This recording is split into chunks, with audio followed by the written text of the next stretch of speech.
Hey! What's going on, dudes? It's Ross again. Ross Merrick. I always have the need to say my name, like not only my first name, but my last name. My name is Ross Merrick. I'm eating couscous. I love couscous. Anyway, let's get to the point, because this is a long chapter. We made it to chapter 9. How do you guys feel about that? We're reading together. We're reading Don't Sweat the Small Stuff. And it's all small stuff. Simple ways to keep the little things from life, little things from taking over your life. It's by Dr. Richard Carlson, PhD. And we're in chapter 9. We're going to head right into it because it's a little bit longer than the other chapters. And the title is Let Others Have the Glory. There's something magical that happens to the human spirit, a sense of calm that comes over you when you cease needing all the attention directed toward yourself and instead allow others to have the glory. Our need for excessive attention is that ego-centered part of us that says, "Look at me, I'm special. My story is more interesting than yours." It's that voice inside us that may not come right out and say it, but that wants to believe that my accomplishments are slightly more important than yours. The ego is that part of us that wants to be seen, heard, respected, considered special, often at the expense of someone else. It's the part of us that interrupts someone else's story, or impatiently waits his turn to speak so that he can bring the conversation and attention back to himself. To varying degrees, most of us engage in this habit, much to our own detriment.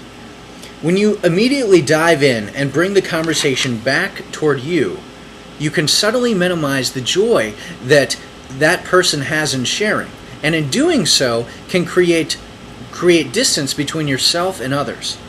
Everyone loses. The next time someone tells you a story or shares an accomplishment with you, notice your tendency to say something about yourself in response. Although it's a difficult habit to break, it's not only enjoyable but actually peaceful to have the quiet confidence to be able to surrender your need for attention and instead share in the joy of someone else's glory. Rather than jumping right in and saying, "Once I did the same thing," or "Guess what I did today?"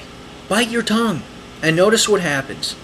Just say, "That's wonderful," or "Please tell me more," and leave it at that. The person you are speaking to will have so much more fun, and because you are so much more present, because you are listening so carefully, he or she won't feel in competition with you. The result will be that person will feel more relaxed around you, making him or her more confident as well as more interesting. You too will feel more relaxed because you won't be on the edge of your seat, waiting your turn. Obviously, there are many times when it's absolutely appropriate to exchange experience back and forth, and to share in the glory and attention rather than giving it all away. I'm referring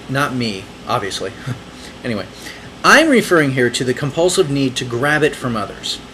Ironically, when you surrender your need to hog the glory, the attention you used to need from other people is replaced by a quiet inner confidence that is derived from letting others have it. And that is it. Doggone it, don't we all do that? I think we do. Like he said, to varying degrees. But, you know what? There really is. We should just listen. Just listen to what others have to say, and sometimes, we don't need to hog everything. I don't know. I just think there's something there as far as letting others have their glory or tell their story. You embrace it, and that really does bring the two people or whatever together. And that's all I have to say about that. Hope you're well. Yeah, it's been a few weeks. I can't believe we're on chapter 9, and we have 91 more chapters to go. So it's gonna be a couple of years, dudes. I love you. I miss you. Oh yeah, and I'm gonna give a shout out. Gonna give a shout out to Heather Curtis. Heather Curtis, I love you, dude. I don't even know if you watch these things, but she works at ABC. She's very funny and intelligent, and is a good friend. Even though I don't talk to you that much, Heather, I see you at church and some other times as well. But in like group and I don't know, having, we hang out as a group and stuff like that. But anyway, you're hilarious, and you just keep doing what you're doing. Anyway, you guys have a lovely evening, and because it's evening time, and I'm gonna go. Talk to you later. Okay.